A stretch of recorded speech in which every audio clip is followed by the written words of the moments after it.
Hey guys, we're back live with another edition of The Mix Behind the Mic with Matt Gormley, aka DJ Gorms. Mr. Gorms, thanks for joining us today, sir. I've been looking forward to getting on this one for a while. Yeah, we're excited to have you. Another episode of the pod. Excited to get you here. And kind of want to dive right into things. Gorms been with us how many years now? Yeah, so I've been with you. Honestly, at this point, I stopped counting the actual years. I just remember what year it was. So 2018. 18? It was 2018. So math, pretty 7? fun. 7 years. The math guy. And it's really flown by. You know, I came out of college. Right out of college, right? Yeah. Frat house DJ. We're going to get to that. Bar and club DJ, and started working bars and clubs for In the Mix, and then very quickly realized that the calling, the picture, and the goal was weddings. Yeah, definitely. I think it's funny, like DJs kind of, you know, you didn't really know what I was getting into. Sure. Right? I applied for a job that we were doing there was a trivia hosting gig that I applied for. It's so funny that we're here today and you applied for that. And now we're here. And I remember showing, a mix to you and being like, okay, no, this is the direction we need to go. And I guess the one thing that I think says a lot about, or I try to say a lot about in terms of like the DJing profession and just all of this space is it's not very much a one size fits all thing. I think that it's really cool seeing a lot of DJs who have started out in one place in their life and now they're full-fledged wedding DJs, or like myself who does it part-time. Because I think the hardest thing about DJing is to remember that it's an art. Right? Like, what is your style? What is it that you're going to bring to the table? And for me, over this time, it's been trying to figure out what is my style, what is my brand. And now it's embracing the fact that like, oh no, you do weddings, and like that's what you're gonna do, and that's your vibe. Niche. That's my niche, yeah. It's the best way to put it. And it's cool when you can recognize that too, because then you get to actually feel like you're the professional in it instead of, oh, I dabble in this, I dabble in that.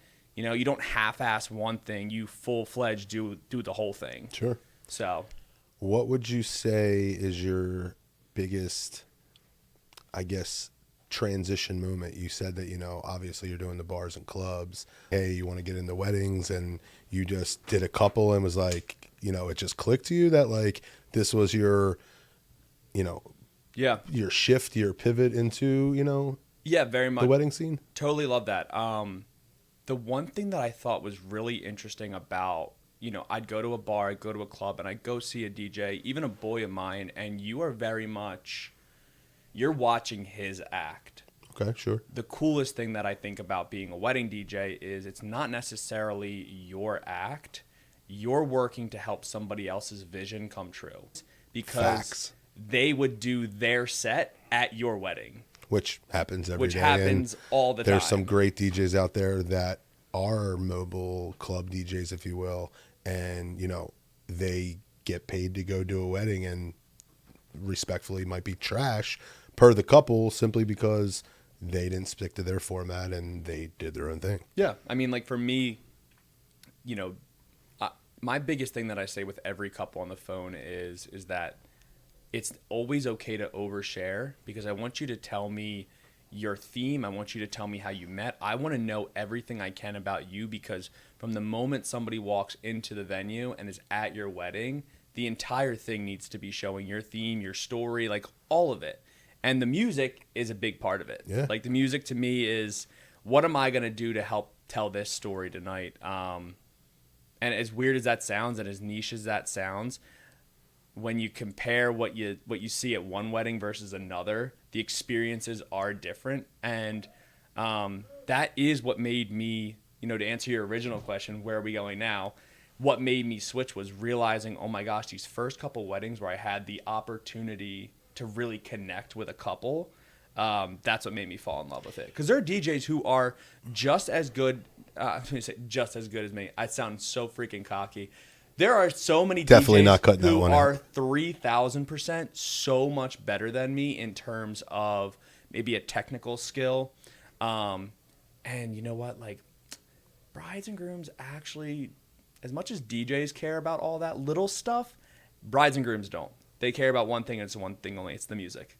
Yeah. The music has to, it's at the end of the day, if you forgot that it's the music, like, it's not about, you know, what equipment you have. Right. They don't care what controller you have or your brand of speakers. Like, facts. You ever see somebody, you know, we walk, and I don't want to judge anybody else's business, but you ever walk through and you read somebody else's pamphlet and they're like, we have 17 Chauvet Express lights, up lights throughout the room. They have no idea what this means. We use fully functional turntables and QSC, whatever they want to list, speakers, and it's like, that don't matter. Right. Like, brides and grooms don't care.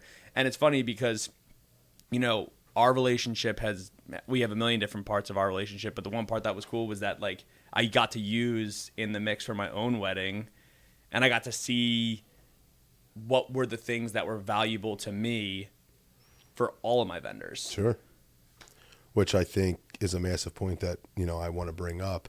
Going on, what do we say, 7 years now? Yeah. And how old are you? 29? 29. Damn. When's that birthday? It's November. Yep. We're going to count that one down. But obviously, 22-year-old Gorms versus almost 30 now Gorms. I love saying this, actually. 30 Gorms. The transition of you growing as a individual as yourself, and, you know, the journey of your first 10 weddings to, we'll say, your last 10 weddings is obviously astronomically different, but being a wedding DJ for 8 years now almost, and how you experienced your first 10 and maybe the connections with the couples versus you being a seasoned vet in year 8, but also getting married less than a year ago, and how your experience of how you approach weddings now after experiencing being a groom. Yeah. When I was going through my vendors, there were two big things that kind of stood out to me in terms of what I was looking for in the service, right?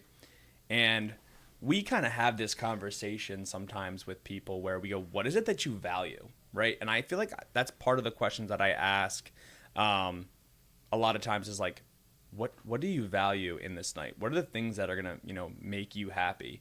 There's times where you're at a bridal expo and we say, hey, what is the music something that you really value? And they're honest with you and they're like, no, we want the cheapest deal. You know, when I was going through it myself, I was looking at it with two lenses, right?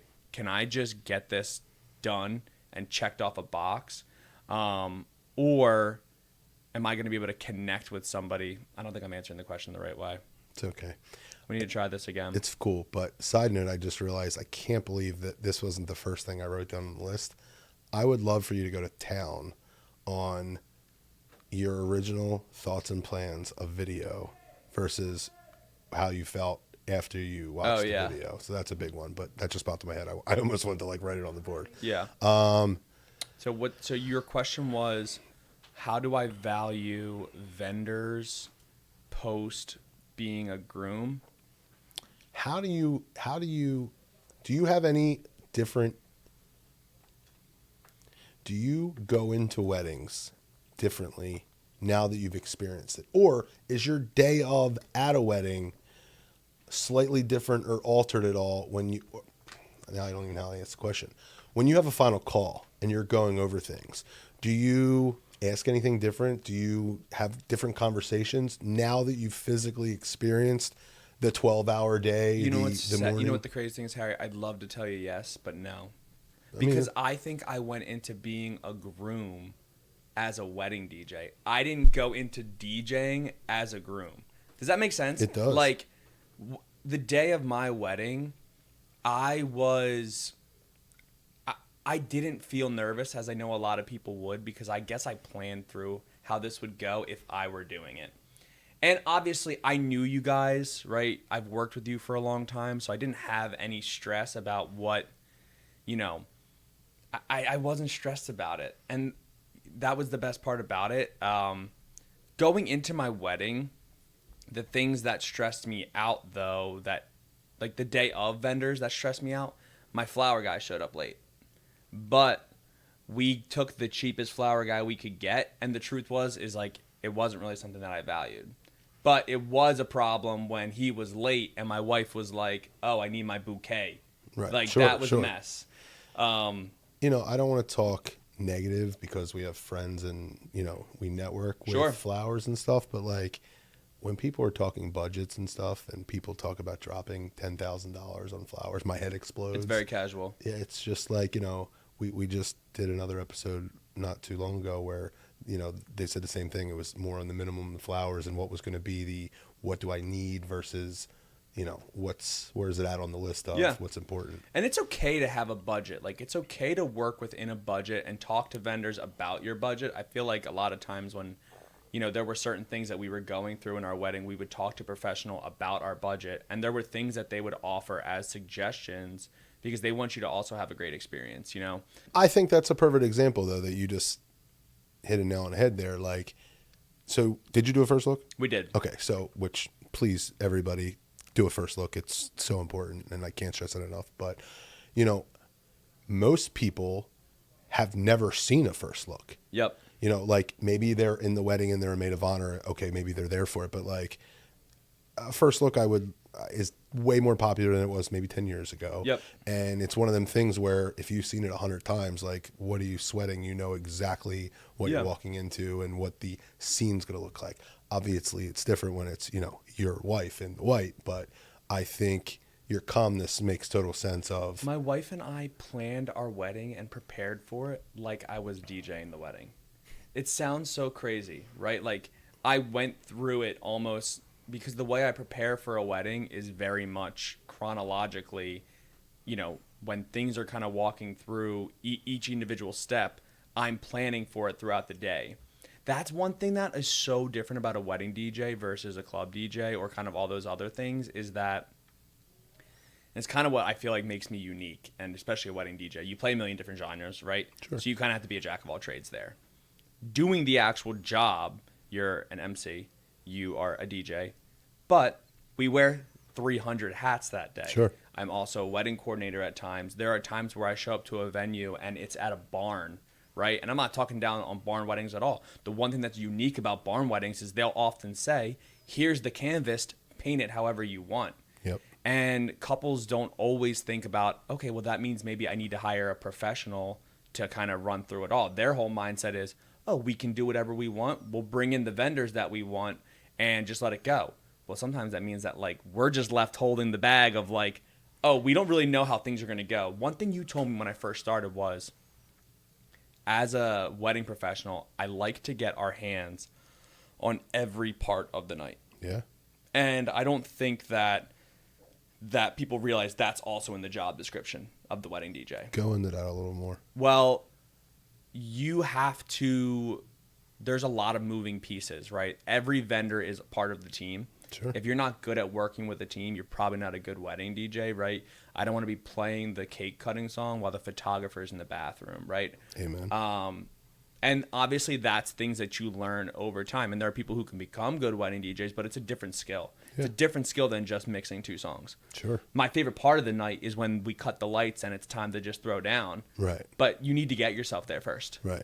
And it's the build up getting there to make sure all the hard stuff and the stuffy, all eyes on you. Mm-hmm. And, you know, it's not just the nerves for the couple. Obviously, you know, you can be a seasoned vet, but you still want to make sure that intros and formalities are done, you know, seamlessly before you get to that party mode. So, but also you need to treat each one of those steps as important as the part that you throw down. That's true. Right? Like you always, you know, you mess around with me and you say this kid likes DJing dinner more than he likes DJing the reception half the time. And it's honestly because I also look at a moment like that as also being just as important to their story that night, right? Like when I'm playing dinner music, I'm looking around the room. Oh my gosh, he just played Lucky by Britney Spears. Well, when I do my quick scan and I see table 3 has everybody's head bobbing, it's kind of like, okay, you can dabble into that late 90s, early 2000s Britney boy band type style, and that group's going to like it. You're just planting seeds at this point. Planting seeds, right? I'm trying to like play a couple songs from different genres, scan the room, see what's hitting, because then I want to use it all. My favorite thing, I can't wait. you know, It's when there's a toast going, right? And you got to pay attention to the toasts. Because if somebody's in the toast and they're like, I remember that one time that we were, we took that road trip and that, that Alanis Morissette song kept playing over and over again. Like, you bet your boy's dropping, like, a version of Ironic at some point in the night, It's different ways to make it special for the couple that I think are really cool. And every little thing, matters. Every single spot matters. I can't agree more. I think a lot of people overlook everything you just mentioned. And this is why we're here talking about this stuff, because it's not just the 2 hours of the open dance floor. I had 3 consults earlier today, and I tell them our ballpark flow before you tell me their do's and don'ts. And when I say, what is your vibe? What do you want? And they're like, we want people to dance. Well, no shit, respectfully. Like, everybody wants people to dance at their wedding. Yeah. But there's a lot more that goes into it before that. Can I ask you a quick question, though, too? Sure. Like, I think this is really interesting. Your role and your position here at In The Mix has changed so much throughout the years, because first it was you who was out there DJing, you were on the mic. How has your role is so different now? And I think the best thing about what you've done is you've owned what your role is, right? Like, I love that you mentioned today that you had 3 consults, right? Like, being part of the wedding DJ profession, those consults are just important as a 2-hour dance that happened this past weekend. Like, it's interesting to see all the different aspects of it. I would say too, like, all of us who are vendors, working on a team is so great, but it's hard sometimes for anybody to be like, well, what if I was in your shoes? What if I owned this company? What are the things that would do? And it's cool to see you kind of manage all those different aspects of it. We see so many people who go in and out of this industry. I appreciate it. It's crazy. It's obviously been a long haul, but the transition of things is what's the craziest part. Like, doing it as a DJ and MC, and now a lot of us, we do 2-man shows for a lot of weddings, but, I can't stress, and I'm going to be old when I say that In The Mix is 20 years this coming January, but, weddings, when I started in 2005, 6, and you were how old? 7 years old? 20 years ago? Yeah, 9. Okay, yeah. You'd think I'd be better at that math. But like, here's a perfect example. Like, and I'm going to out myself here saying this. Like, anyone that knows me 15 plus years, or met me when I was in the bars early days, or even early wedding days, I'm really going to do this. I used to love the Cupid Shuffle. Yeah, loved it. I dread that now. Okay. Yeah. Dread it so much. And it's like, it's, so old and so overplayed. And like, when I post this, everyone's going to start blasting me. I know it. But like, the things over the years that changed is like, it's not the same song and dance. My first 12, 13 years of doing this, 75% of the playlist was the exact same thing every single time. I go into consults and say, we're not playing Sweet Caroline and We Are Family anymore unless they're on your must playlist. And 99 out of 100 people are like, yes, or say something along them lines. So, before, and again, being the hype man, love being out there with the crowd and getting involved with people. Like, the Cupid Shuffle was my time to shine, to get out there. And now, like, I cringe if they ask me to do it. And it's something I used to love to do. So it's just the evolution of the wedding DJ / the wedding soundtrack is just so different anymore. All right, I have a question for you, and I would love to see what people respond to this. I want to pitch you a couple songs, because the one thing that we hear all the time right now is no line dances. Right? Facts, right? So I'm gonna say a song to you right now. Okay. I'm gonna give you a list of songs. Okay. I want you to tell me if they're line dances or not. We'll start very easy, right? Okay. Cupid Shuffle, is that a line dance? Yes. Is the YMCA a line dance?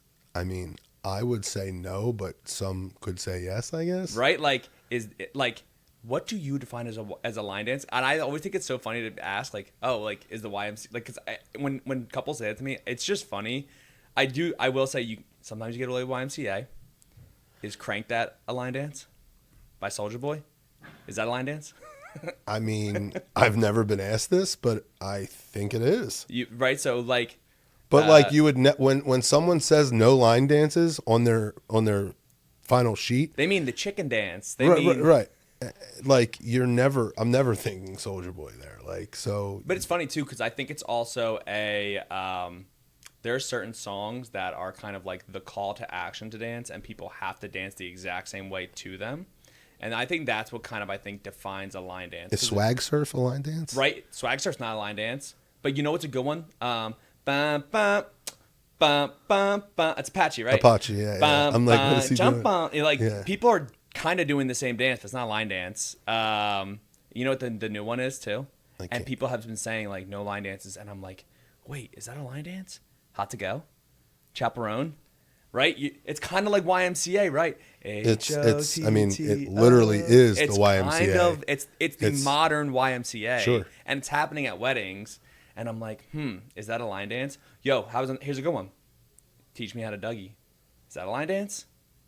These are great questions. Right? I don't think so. And you know what? I drop almost all of them in my set. I drop Dougie, teach me how to Dougie a lot of times over you got what I need. Bismarck. And then I drop that beat in, the doom, doom, doom, Yeah. doom, and just people, kind of get a little swag in them. That's a great question because to me, when someone asks me line dances, it's Cupid Shuffle, it's the wobble, it's the electric slide, it's the cha-cha slide, and I'll even say it's Raining Men. So we'll say them 5 off the top of my head, but like every other one you just mentioned, I almost want to start a poll. I would think that I would love to see a poll. Yeah, I don't think anyone's putting Hot to Go, Crank That. Oh, what, you said one more. Teach me how to Dougie. Teach me how to Dougie. Them 3 alone is like a curious question. But like, I don't even know if I'd put Cotton Eye Joe is a line dance. Cotton Eye Joe. I should replace that with. And that's like the OG, but that beat also rips. But I mean, all of them I can't. But it's cringy, and you can't really You know what the biggest thing I will say too about a line dance also? You can't mix in and mix out of them.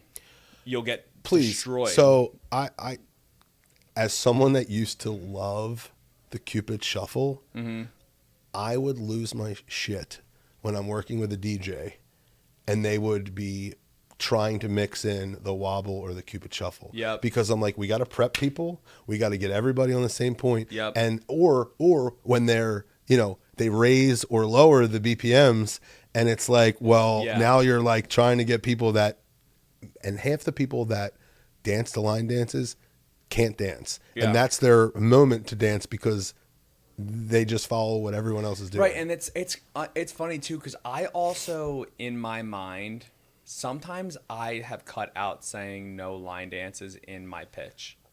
Because I am nervous that I'm going to offend somebody who is like, now they're not going to book me because you don't want to play because I won't play. Like, you won't play it. It's like, no, because again, back to my like original point of the way I view all of this is I want to match your vision. Sure. Right.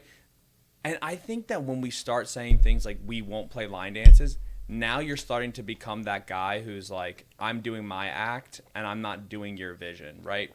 Like, I think that one thing that we can do as maybe just, in the mix, but also just like DJ culture. DJ culture is so douchey. It's so douchey. Like, you're providing a service to people, right? It drives me crazy when leave your ego at the door. Leave your ego at the door. Like, I see DJs all the time who wear the shirts or the hats that say like no requests. Yeah. It's like, I get it that we're not jukeboxes, but also like part of the way that like DJs have kind of become popular is people would say, why would we hire a band this evening? We could get a DJ to play here and they can, help mix in new music. And part of it's like somebody coming up to you and being like, hey, do you have like that new Chaperone song? And it's funny because you'll see people who don't know how to handle that. Sometimes it's okay to be like, you know what? I don't have that one, but I have this one. Right. Like, let me try to see if I can mix that in. And that's interesting to think about, too. I'm glad we talked about line dances, though. I think it was the best thing we've done so far. Oh, my God. I'm glad we talked about line dances. I think it was the best thing. Honestly, like, that might be the header of this pod so far. I already have, like, notes written down on when it happened. And yeah. Can I ask you... I even thought about... Sorry, I didn't mean to cut you off. like clipping in the Dougie thing. Like I want. Oh, that. him singing. I immediately was like, know the exact to you, I already meant like I wanted to be like. You, like, That's where the clip starts with you doing I already that. had it, like written down, so like yeah. Like honestly, Harry, it's so funny because there's moments, you're engaged, I'm married. There are moments when I'm vulnerable with my wife and I get to talk about the things that I probably don't say to most people. And the one thing I'll do when I come home from a wedding is I'll say like, oh, these are the things that drove me crazy. And I would never tell a bride and groom. Sure. Because again, I'm trying to match their vibe.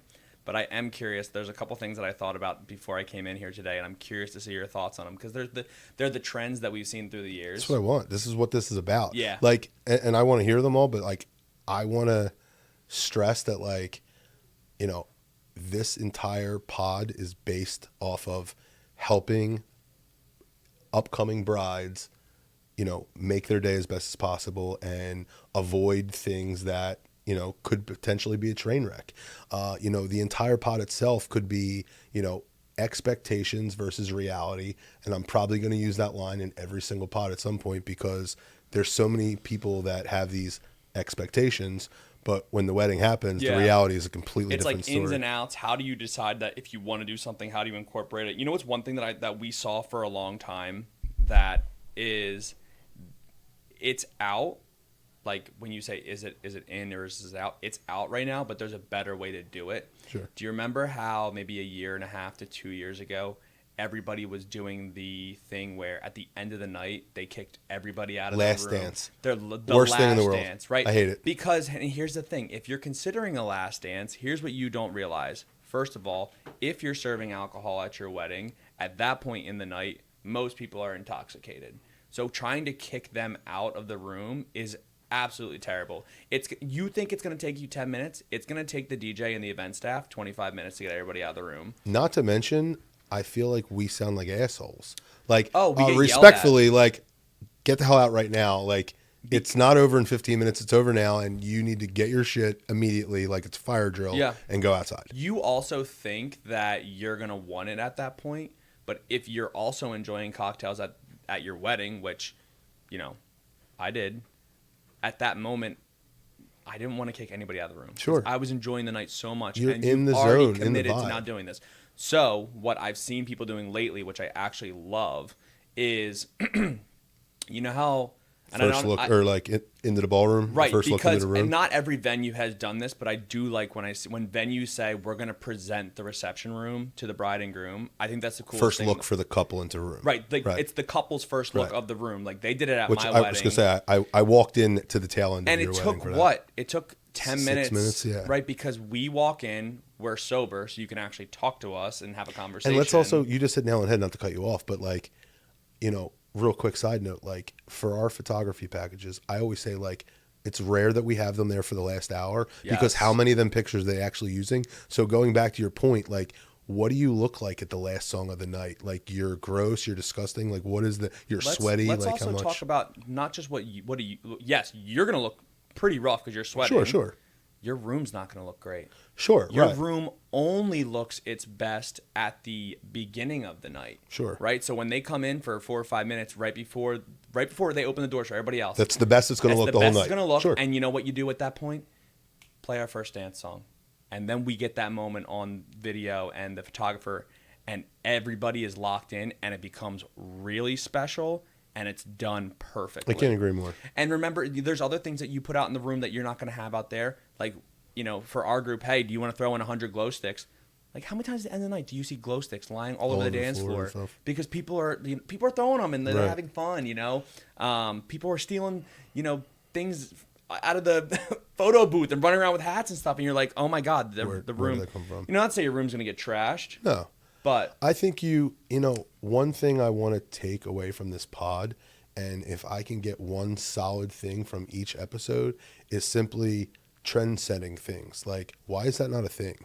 Like, why is not... Now, again, some people, depending on the room, their venue, the cocktail hours in the ballroom. Yeah. So, obviously, that's not for every case. But, like, if you have a separate area for cocktail, how is that not a thing where we're getting them shots, or like not just come look at the room, but like have it planned with the coordinator, with the venue, with, you know, the planner, etc., that you're going to take that 5 minutes to get some great pictures, to do a quick, you know, and again, it doesn't have to be a whole 5 minutes, like just your personal touch. There are some traditions and that are in and out that, like, I feel like you can do really well in terms of like actually pulling it off for the couple. And there's one that I've seen more lately, and for the longest time I didn't think it was in, but it's worked so well, and it's an anniversary dance.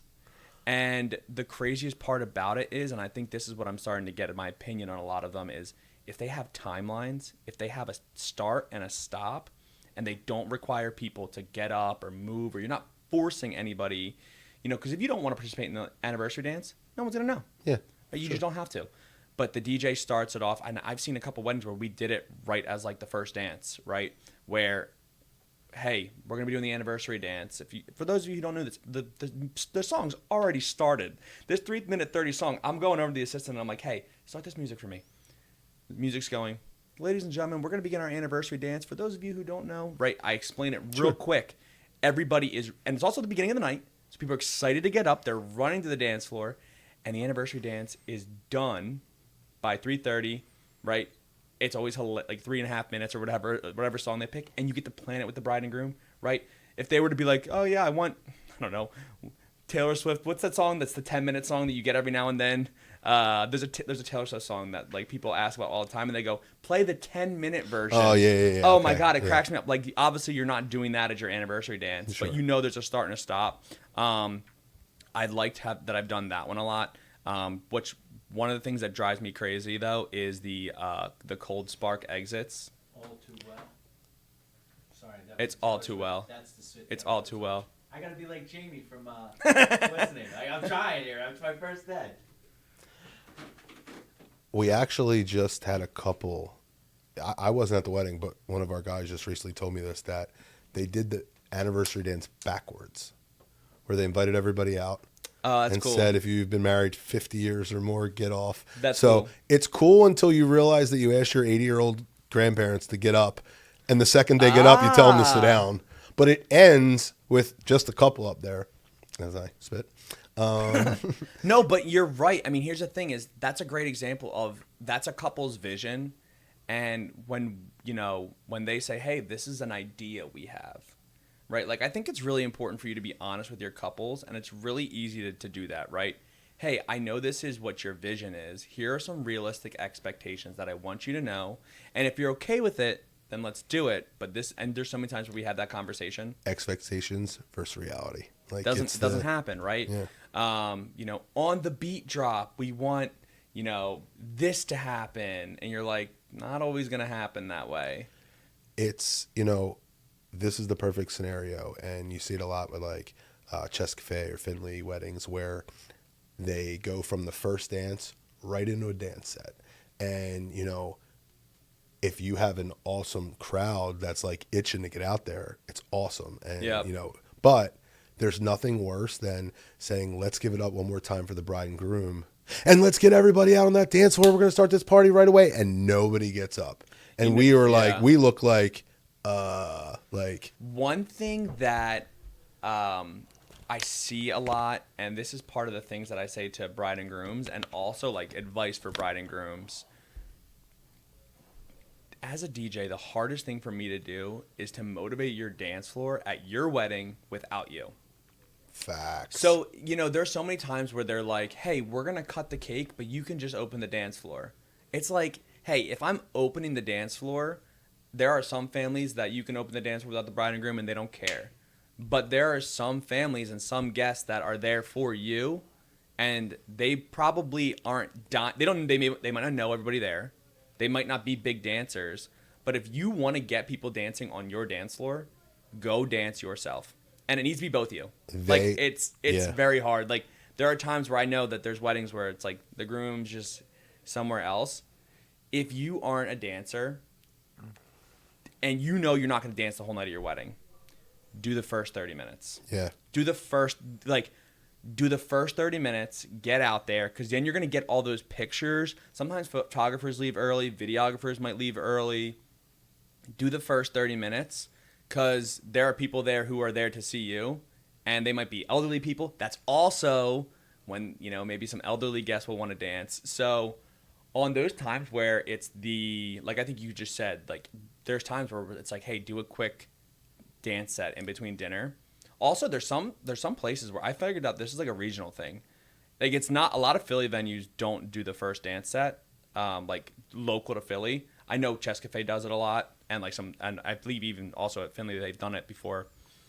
But there are a lot of local like PA venues that don't. It's like a New York, Jersey thing though. Yeah. So that's interesting to see, and a lot of times people show up and they're like, "Wait, we're gonna dance before dinner?" So for me, I think when I see that or I know that that's going to happen, the first thing I'm looking at is how big is the bridal party. Yeah. Because if there's 18 of them, I don't need anybody else. Yep. If them 18 explode on the dance floor, everyone else is going to join in. If it's like, they have just a maid of honor and a best man and a junior bridesmaids, like yep. I'm making sure like, hey, when we're doing the lineup for introductions, listen, right after the first dance, we're going to open up dance set, but like, I need you guys to bring the noise and the energy because that's going to set the tone. It's like, I don't want to even make it a gender thing, but like girl power is real. Sure. Like the bride goes out there and she's like, where are my girls at? Like Facts. You bet like girls are running out there. But even if the groom's out there, like if I see one of my buddies out there dancing, like I'm going to go. It's like, simply, I will. It literally ignites the fire. Like there's no other bride way and groom put need to it. be out there. Right. Like them on the dance floor makes a difference. And, the energy, people feed off of their energy when they're on the dance floor. Yep. And like you even said, some of the people that might not be dancers will go out there because it's a couple. And whether it's for 5 minutes just to show face that they were out there, to get a picture with the photographer on the dance floor, whatever that may be, it's just so epic. Yeah. I wonder if you can hear my stomach growling in the thing. I'm so hungry. Can I tell you too? Go ahead. What were you going to say? Because I want to bookmark it. Oh, the other thing too that I was going to say is we mentioned this one closely. Like I know we advertise all the time to do a first look. I found that doing a first look, I think now that I've done a first look, I even feel more secure in my decision to do a first look because it's the only time in the day that you are guaranteed to have a moment with your significant other, right? Like, the first time you see your bride that day, for me, specifically because I had a bride, was if I was going to be when she's walking down the aisle. Well, after that, you're doing everything together. I didn't have a moment to really be like, I wouldn't have a moment to tell my wife how beautiful you look. Everything that's on my mind. Also, we got to do private vows, which, like, I don't want to judge what anybody else does, but for us specifically, like, I was nervous about saying my vows and the things that I want to say, because the truth is you're going to say something different in front of your entire family than you would to your wife privately. You're just going to say different things. It's not that anything is explicit or different, but, like, no one has the private conversation. Like, there are conversations that I have with my wife now that I wouldn't have with anybody else. So I want to go back to more of the first look stuff because, a couple things you mentioned really hit a spot for me. So one, I stress that you get to be with your wife for 2 more hours on your wedding day, if you will. Yep. When we do photo, if we're doing a first look and we're timing out the ceremony, our ballpark time is an hour and a half. And the first hour is to take pictures and get everything out of the way. The next 30 minutes is you two. Whether you want to take a walk, get a breather or whatever, it's your time before it's not picture, and you're walking down the aisle. And that 15 to 30 minute break you get from post first look to pre-ceremony is probably the most intimate time of your entire day with your bride. And that's massive. And, when I do consults, that's something I stress to people. But more importantly,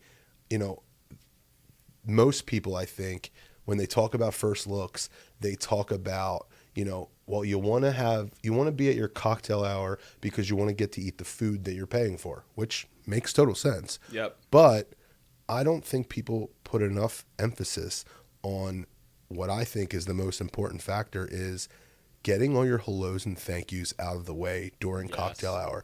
I think that's more important than anything, because if you go and you don't do a first look and you're getting all your pictures done during cocktail hour, when you go into your reception and it goes first dance, parent dances, speeches, and you think you're done everything. No, you need to say hi to everybody now.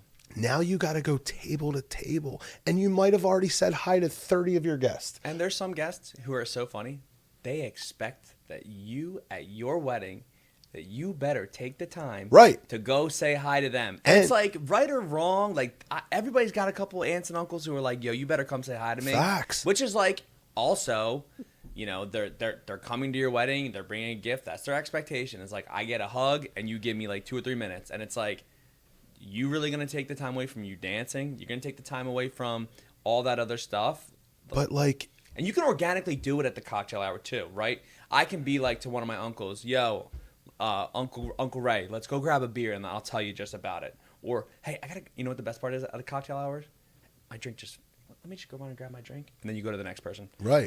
Like you can get through. And the worst part is if you're not doing this at cocktail hour and it's post or dinner time, these people have been there for almost 3 hours now and haven't said hi to you yet. Yeah, they're antsy. And at that point, like you just said, they almost expect at least 5 minutes of your time. And if they did that for every couple, that's an hour. And guess what? If they didn't do it at your cocktail hour, guess when they're going to do it? While you're eating your dinner with your wife. Right. Oh, my God. It drives me crazy. How many crazy. people come up to people? I'm like, leave them alone. The bride and groom are eating leave them their alone dinner, for 15 and minutes. then you see Aunt Susie That's or because whatever, she's been there for over. 3 hours and she's dying to say hi. And, you look beautiful in your dress. And I'm so thankful to be here. So, like, I felt the need to, like, this is such an important topic of why I stress the first looks. You know what the funniest thing, too, is about any wedding trend? If you ask every single vendor from their perspective if it's the good idea, it's probably a good idea. If you ask the photographer if first looks, like, if you ask the videographer, if you can go to every single vendor, they're all going to tell you, like, oh, yeah, we suggest that. Listen. How about the most important factor? And I feel very confident saying this. I can visibly see a massive difference in the stress factor of couples that didn't have a first look versus having a first look. Now, if you have a church ceremony and there's a 4-hour gap, and that's a whole nother conversation, but 80-ish% of people are getting married at the venue. So if that's the case, listen, I went to 12 years of Catholic school. I'm never getting married in a church. There's just way too much time involved. And it's just, there's so many it's also reasons. different because for the church wedding, the expectation is that there is the gap between the ceremony and the reception. Which gives you that time. Right? If you're getting married at the venue, it's just a little bit different. Right. And like I said, I don't want to tell anybody what they should do, but as you said, expectation versus reality, and do what you want to do, no doubt, but just like, if I didn't tell you and you didn't hear this conversation, I would feel like, yeah, I kind of knew that might happen. Yeah. It's funny. You know what's a funny trend that I think about, and I'm curious if you liked it in the moment or if you didn't like it, because I remember it was like a TikTok trend for a moment, the one where they run around the room and they take the picture with each table. Photo dash? It was like the photo song dash, or whatever. What'd you think? I hate it. You hated it? I hate it with a passion. You like it? I don't mind it. I don't mind it because, like I said earlier, there's a start and an end to it. So I know that it's one song. It's only 3 minutes. It's 3 minutes. If I'm forced to fit it in, also, if you're going to do something like that, if you're going to do the photo dash, then don't do the anniversary dance. Don't do if you're trying to do every single one, you're going to run out of time. Running out of time. Running out of time is the key word right here. Let's do the flash thing. The what? The flash thing. Like the hot topics. Hold on. I want to talk about your video. Oh. So hold on. Let me ask you a question. So something I know that I wanted to bring up today that I thought was super important is, I know when we sat down and officially had your consult for your wedding, you were really on the fence about doing video. Yep. And I couldn't stress it enough to you how much I thought you would regret it post-wedding if you didn't, and how I think it's the number one thing couples regret post-wedding is not getting video. And like, you are my walking billboard of the expectations versus reality again of like what you got post. Yeah, I mean, look, there's a lot of things that happen at your wedding that some people might grab on their cell phone. Sure. It's a little bit different because what you don't realize about your wedding the day of versus what you plan. And this is, you know, it's funny. You know, we talked a little bit briefly before and you'd mentioned things like, what was my expectation the day of? The biggest thing that I didn't realize the day of, because I thought through every single thing. You plan out 80% of the day, and the 20% that's left is magic. Like, your wedding day is magical. Like, at least for me it was. Like, there was 80% that we planned, and 20% was just the things that happened that day, right? So, like, you knew my big surprise that I was doing. Oh my God! How do we not bring this up? Come on, please. So, I'm just gonna let you talk. Please tell me the whole story. Come on. We'll just insert the clip real quick, maybe a little clip of what I did. Yeah, let's just do that, so I don't have to explain what it is. But I would have never had that moment. No, you have to tell it. We might. I played the violin for my wife. No, I want the whole story. All right, I want you to tell us that you lied to your wife. Yeah, and told her that you were tutoring children. Yeah. So I was a high school math teacher. That's how I started with you. I was, teachers, they get great salary. So I was like, I got to figure out a way to make some extra scratch. I love DJing. Let me just DJ. And when you're like, I was like, oh, well, the wedding thing, maybe I make pretty good money doing the wedding thing. And then I fell in love with it. But, so because I was a teacher, usually tutoring goes hand in hand with it. Sure. It's not uncommon for me during the school year to be like, it wasn't abnormal for you to do. I always get it. Hey, I just got a new student and they live in so-and-so. Well, I told my wife that I got a new student. We were meeting every other Wednesday, but instead I was taking violin lessons. So I played for my wife on my wedding day. Now, my wife didn't know this, right? So unless I tell her the surprise, or I have the professional videographer who's going to have it mic'd, who's going to have it professionally shot, we lose that moment. Facts. My little sister gave a surprise toast at my wedding. I plan everything that happens that day, but my older brother took time away from his own toast and gave the mic to my little sister. We have like special family dynamics like that. That moment wouldn't have been captured. Yeah. There were off the top of my head, but there's just also organic surprises that happen all throughout the night that you don't realize are going to happen. And it happens so fast, and it's over in a blink. You don't remember what someone's going to say during their toast. And also, people do, it's kind of annoying when I'm at other weddings, and I feel bad for the bride and groom when I see an aunt or uncle running over while somebody's giving their toast and they're putting their phone in someone's face. Like, it really drives me crazy. Can I tell you what drives me crazy the most? If you have a videographer and aunts and uncles are like famous for this, but the moms, like, it's your kid's day, they have a videographer. Just be in the moment. Yo, like, I had to break my dad's chops because my wife is walking down the aisle and my dad, and I'm like standing there so happy to see my wife, and then you just see your dad with his phone out, and I'm like, put your phone away. That's awesome. Yeah, but it's like, what the thing is like, we have an issue with that as a society. Like, we're so attached to the phone. Facts. I mean, so if you have the videographer there, then you can lean on the fact that you can tell people, please put it away. I already got it. Be in the because moment. Then they're not in the moment. That's the other thing, right? If people feel like you don't have a videographer, they're like, oh, they have to they get it for you. Dude, how many times do you see like 6 or 7 aunts? They're all holding their phone. You're all getting the same video. What do you think? You're going to be like, I got the best angle. Look at mine first. Like, unless you're using it for a selfish reason to be like, so you can go show people, you're not doing it for the couple at that point. Yeah. No, it makes total sense. Big time videographer guy here. It was the best thing we did. And getting a professional like we did was like, John did such a good job. Shout out to John Perko. Shout out John Perko. And Keith. Oh yeah, I was second shooter on that. Yeah. Yo, do we have time to do hot topics? That sounds fun. Yeah. All right. So. What's the mic drop we're calling this? You know how you guys have, how they say hot pocket? You should do hot topics. All right, what about this? Nobody likes a 10-minute toast. What do you think? Never. No. Never. What I'm saying, you want to give like your thoughts on yes, like, big over-toasting? thing thing I'll say. Write your toast down, practice your toast. Yes. Don't be the guy who says Don't wing it. Don't wing it. Don't Never wing it. and do Ever. it out of respect to them. That's all I can say. I can't agree more. Don't wing it. Period. Don't wing it. Next. DJ has to fight your planner for control. You hired the wrong planner.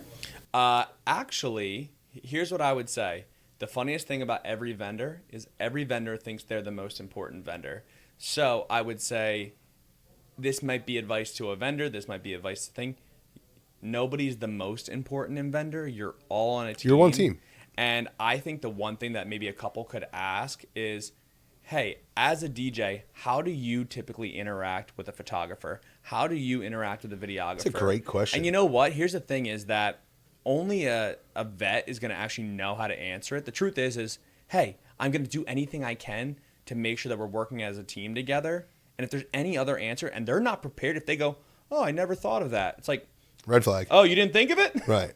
I think that's so massive because, again, no matter what vendor, DJ, photo, video, we'll just talk the big three, if you will, and planner. We'll add planner in there too. Every one of them, like you said, thinks that let's just go back. Every one of them can easily have an ego. And we said this earlier today, Yes, but egos like are real. Egos are real. And, you know, I don't know how this is going to come off as I say this, but like something I tell couples as part of In the Mix's team is that they're not an independent DJ, photographer, or videographer. And I don't want to, you know, play the boss role, but like they work for a team and they're not independently that they can do whatever they want and have no repercussions from anybody else. Yeah. So if we're getting hired as a team, like they have a job, but they're not. I think being part of a team makes it a lot harder for people to have egos. Yeah. As opposed to an individual. Right. I mean, here's the thing: independent. is like, and you know, it's part of what we do here is that we all work as a team. So you don't have to convince us to work as a team. But I would say is like, there's times where I have to work with another photographer from a different company that you've never met before. But the good thing or is sure. that I've already bought into the fact that we're on a team. Yeah. So be a team. Next one. Yeah. Don't feed your vendors. They won't have the energy to save your night. Just feed them first. Just feed them first. When I say that we're doing a podcast, and if we can take one trendsetter out of every pod, like, and when I say first, after the bride and groom, of course. After the bride and groom. But like, how is this not like? It's 2025. Like, how are we not? I can't tell you. Is it what 5 out of 10? How many weddings do you not eat because you're last and they're ready to open up the dance floor? Well, and the thing is that most of the time for us, right? And I'm not talking down on any venue, but sometimes the expectation for a vendor is like, how many times have you gotten like bland chicken and like or not a cold great meal sandwich? But here's the thing: that's another topic. Just put the meal with the thing that you had the plate. They tray. always have the thing on top sure. that keeps it warm.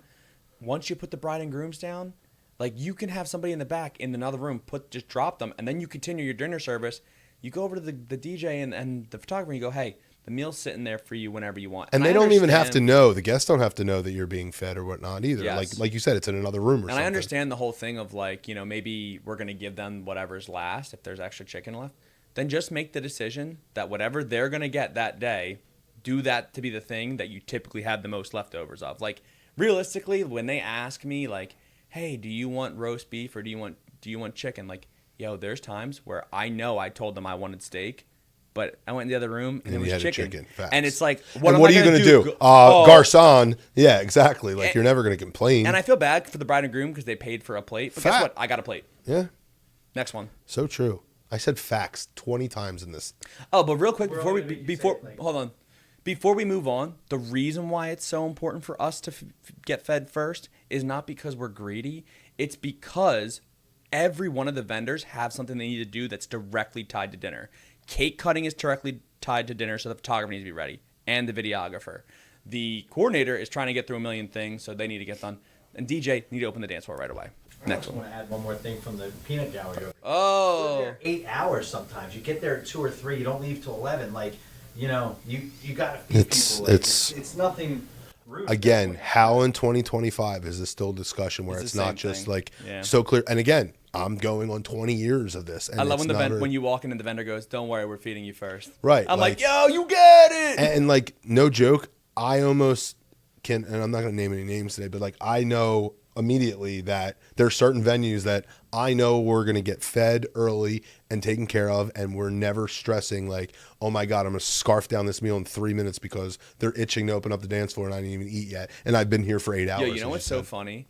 I was at a not going to say the venue, but it was a venue that usually I was so excited for their cocktail hour. And they sent an email out recently that said, "Don't you dare! The vendors are not allowed to eat cocktail hours." Yo, I'm just saying that is BS. Yeah. Particularly after I was a groom too, we paid half the price for the vendor meal to the actual meal, and guess what? The meal wasn't worth half the plate. And what you told me when I was booking was that this was also like I'm paying half. But, like, every plate isn't about the food. Right. It's the alcohol. Right. The alcohol is the most expensive part. So, like, yo, if you're already making me pay for half of what their plate is, let the vendors eat chips and crackers or whatever. It makes me so mad. Matt, I appreciate you, sir. That was the best. Thanks for coming on. That was so great. I hope, we can have potential future brides take some of our notes and, again, the goal is to simply help them any way we can to make things easier as they plan their big day. So thank you for coming on, sir. Yeah, it was great. It's funny to think about a perspective that, probably a bride would never see. So that was pretty cool to do. That's what we're trying to do. Thanks so much, bud. See you later.